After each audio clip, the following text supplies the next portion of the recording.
Savannah, ma'am, sir. Okay, thank you. Good afternoon, welcome to the African Savannah. By the way, my name is Moki. So, we have here some 8 species here, one from the Iberian family, the zebra, and the rest are the antelope. So, hindi na po mahipong ano nagpundok sila. It's because anad na rin sila nga. This time, this is their time na bubuhong na sila. So, welcome to the wild. The first antelope you see, those are what we call the blue wildebeest. If you're fond of watching the movie Lion King, they are the one who accidentally killed King Mufasa during this campaign. That one. So the wildebeest. This one. We call them the seasonal migrator, as you can see in the National Geographic. They are in the form of herd of hundreds of thousands or group of wildebeest when they migrate from one place to another. Next is the blessback. Blessback came from the African word bless, which means in English. So they are renowned for having a unusual white marking on their faces. So that white marking serve as a protection from the direct heat of the sun. Kaya na puti silang now. And then beside the blessback, the one with the half reddish, half brown fur, the smallest kind of antelope, mo na itong gitawag nga impala. So impala are the fantastic jumper of the savannah. They can jump 3 meters in height and 12 meters in length. They're also the fastest kind of antelopes in their family. It's because they can run as fast as 90 kilometers per hour without getting easily tired. So now let's move on to the highlights of the savannah. On your left, we have here the zebras.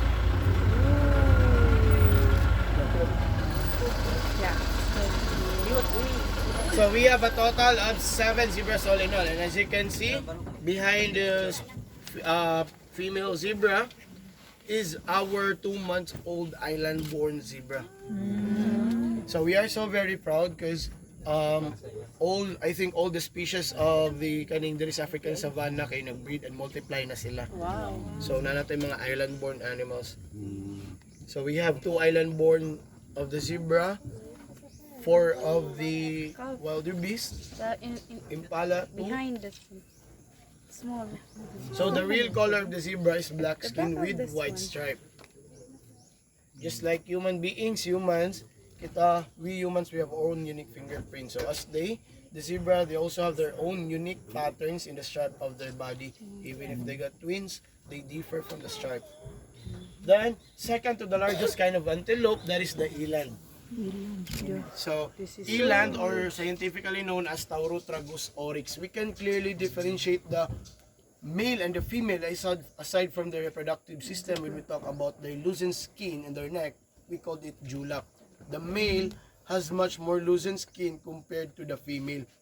And regarding with the horns, the male has much more thicker horns compared to the female. And then, this one is the greater kudu or the male greater kudu. So they have the same characteristic ni eland nga if they sense some danger, they become motionless. They can freeze for how many minutes without making any move, being camouflaged or blended to trees, woodland so that predators could not notice them.